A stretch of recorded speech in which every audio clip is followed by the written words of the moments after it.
One night, Henry and Gordon were alone with James. Although Sir Topham Hatt was beginning to think well of him, whenever a chance came, the other engines would talk of nothing but bootlaces. "Remember when they had to use a bootlace to get you out of trouble, James?" they would tease. James tried to get back by talking about Henry, who got shot up in a tunnel, and Gordon, who got stuck on a hill. But they wouldn't listen. "You talk too much, little James," said Gordon.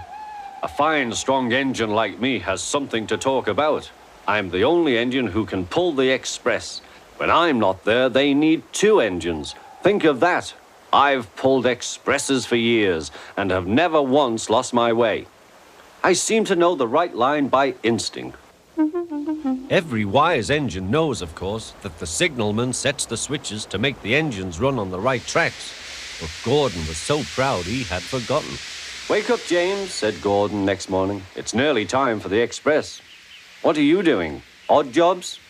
"Oh, well, we all have to begin somewhere, don't we? Run along now and get my coaches. Don't be late." James went to get Gordon's coaches. They were all shining with lovely new paint. He was careful not to bump them, and they followed him smoothly into the station, singing happily, "We're going away, we're going away." "I wish I was going with you," said James. "I should love to pull the express and go flying along the line." Gordon, with much noise and blowing of steam, got ready to back onto the train.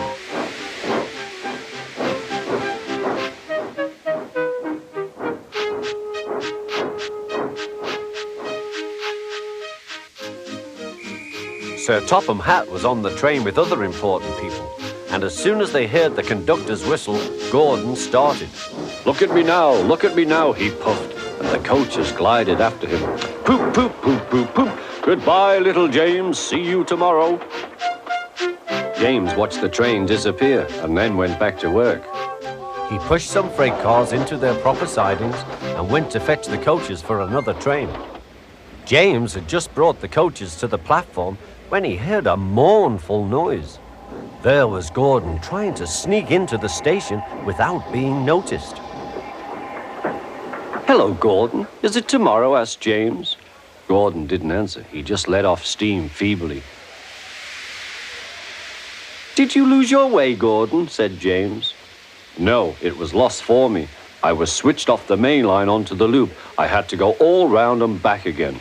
"Perhaps it was instinct," said James. Meanwhile, all the passengers hurried to the ticket window. "We want our money back," they shouted. But Sir Topham Hatt climbed onto a cart and blew the conductor's whistle so loudly that they all stopped to look at him. Then he promised them a new train at once. "Gordon can't do it," he said. "Will you pull it for us, James?" "Yes, sir, I'll try." So James was coupled on and everyone got in. "Do your best, James," said Sir Topham Hatt. Come along, puffed James. You're pulling as well, sang the coaches.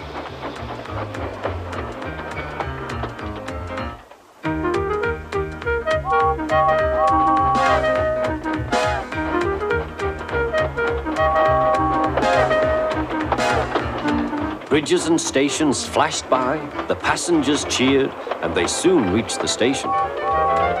Everyone said thank you to James, and Sir Topham Hatt was very impressed. "Well done," he said. "Would you like to pull the express sometimes?" "Yes, please," answered James. Next day, when James came by, Gordon was pushing freight cars. "I like some quiet work for a change," he said. "I'm teaching these cars manners. You did well with those coaches, I hear." "Good, we'll show them." And he gave his cars a bump. James and Gordon are now good friends. James sometimes takes the express to give Gordon a rest. Gordon never talks about bootlaces, and they are both quite agreed on the subject of freight cars.